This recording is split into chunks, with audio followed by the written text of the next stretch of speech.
जय माता दी। एक पर्सनल चीज़ मैं आपको बताना चाहती हूँ। भैरव जी की साधना और हनुमान बाबा की साधना बिल्कुल मत छोड़ो। आपको पता नहीं है, हम शायद भूत प्रेत तंत्र मंत्र की बात करते हैं, लेकिन ये दुनिया कोसों दूर निकल चुकी है इन चीज़ों से। पहाड़ों में स्थित आदिवासी जंगलों में स्थित जो नकारात्मक ऊर्जाएं जो इतने सालों से कैद थी, वो सारी ऊपर की तरफ सरफेस पे आ रही हैं, सारी रिलीज़ हो रही हैं। धरती के नीचे जो आत्माएं बैठी थी वो सारी ऊपर आ रही हैं, क्योंकि तांत्रिक चीज़ें, तंत्र क्रियाएं करने वाले लोग बढ़ चुके हैं और गलत तंत्र कर करके पाताल योनि से लाई हुई शक्तियाँ बाहर रिलीज़ कर रहे हैं, पृथ्वी के ऊपर ला रहे हैं, जिसकी वजह से ना आपके घर के बच्चे, बड़े बुजुर्ग बिना क्रिया करके भी इनके जकड़न में आ जाते हैं। तंत्र मंत्र एक अलग प्रोसेस है। चलो तंत्र मंत्र हुआ, आप किसी के पास गए, आप ठीक हो गए। मैं उस प्रोसेस की बात कर रही हूँ कि जाने अनजाने में आप ऐसी चीज़ों में कहीं ना कहीं इन्वॉल्व होते रहते हो।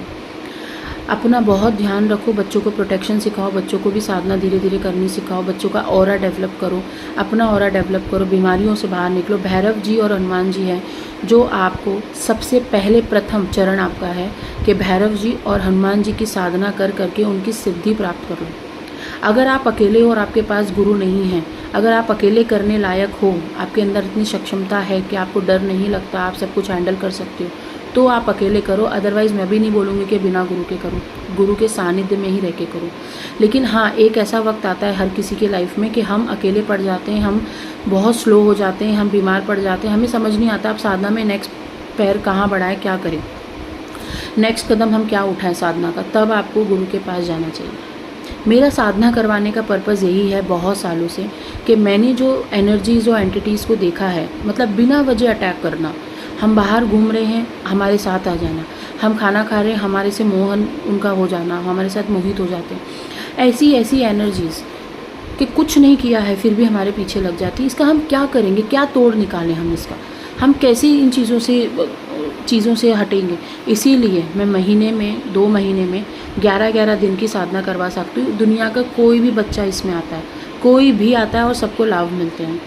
आपको लग रहा होगा साधना क्या ही है। मेरे सामने बैठना, मेरे क्लास में बैठना, एक एक बच्चों के अनुभव आपको बताऊंगी और एक एक बच्चे की प्रोग्रेस रिपोर्ट आपको दूंगी। आपको मालूम पड़ेगा कि साधना से आप अपनी ज़िंदगी तो बदल ही सकते हो, मरने के बाद का जीवन भी बदल सकते हो, यहाँ तक कि अपना जो अगला जन्म है ना वो भी आप बदल सकते हो। लेकिन वैसा गुरु भी होना चाहिए, वैसी चीज़ें भी होनी चाहिए, वैसी सिद्धि शक्ति भी होनी चाहिए, वैसी साधना भी होनी चाहिए, वैसे आपको काम भी करना चाहिए जो आपको गुरु बता रहे हैं। इसीलिए भैरव जी की और हनुमान जी की साधना बिल्कुल मत छोड़ो। अटक गए हो, फंस गए हो, कहीं पे समझ नहीं आ रहा है अभी आगे क्या करना है, जाओ अपने गुरु के सानिध्य में, पूछो, बात करो, टाइम बिताओ, लेकिन साधना मत छोड़ो। जय माता दी।